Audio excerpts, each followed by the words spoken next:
Hi friends, welcome to சுகிந்தியா channel. இன்றைக்கி என்ன ரெசிபி பார்க்க போகிறோன்னா குடைமிளகாய் சட்னி. அது எப்படி சிம்பிளாக டேஸ்டியாக பண்ணலாம், வாங்க வீடியோக்கு போகலாம்.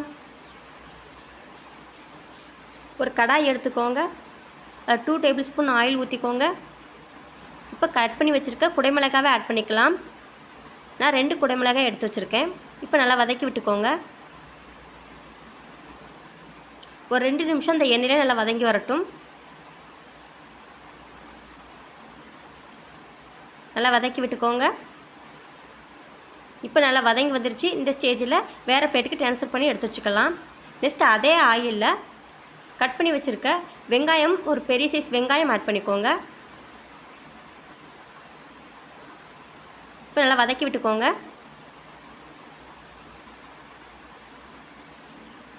இப்போ நல்லா வதங்கி வந்துருச்சு. இது கூட ஒரு துண்டு இஞ்சி, 6 பல் பூண்டு ஆட் பண்ணிக்கோங்க.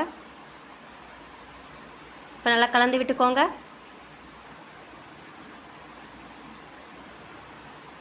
இது கூட ஒரு பெரிய சைஸ் தக்காளி ஆட் பண்ணிக்கோங்க. இப்போ தக்காளி நல்லா வதங்கி வரட்டும். இது கூட 1/2 கப் அளவுக்கு துருவின தேங்காவை ஆட் பண்ணிக்கலாம். சின்ன நெல்லிக்காய் சைஸ் அளவுக்கு புளி ஆட் பண்ணிக்கோங்க. 2 பச்சை மிளகாய், கொஞ்சம் கொத்தமல்லி இலை ஆட் பண்ணிக்கோங்க. கொஞ்சம் கறி லீஃப், 1 டீஸ்பூன் உப்பு ஆட் பண்ணிக்கோங்க. இப்போ நல்லா கலந்து விட்டுக்கோங்க. இது கூட வதக்கி வச்ச குடைமிளகாவை ஆட் பண்ணிக்கலாம். இப்போ நல்லா கலந்து விட்டுக்கோங்க.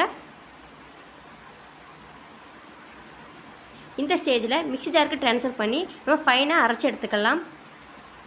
இப்போ தாளிப்பு பார்த்துலாம். 1 டீஸ்பூன் ஆயில், 1 டீஸ்பூன் கடுகு ஆட் பண்ணிக்கோங்க. 1/2 டீஸ்பூன் உளுந்தம்பருப்பு ஆட் பண்ணிக்கோங்க.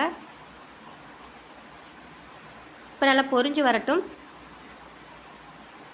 இது கூட கொஞ்சம் கறி லீஃப் ஆட் பண்ணிக்கோங்க. இப்போ இந்த தாளிப்பை சட்னி கூட ஆட் பண்ணிக்கலாம். இப்போ குடைமிளகாய் சட்னி ரெடி ஆயிடுச்சு. இதே மாதிரி நீங்களும் உங்கள் வீட்டில் ட்ரை பண்ணி பாருங்கள்.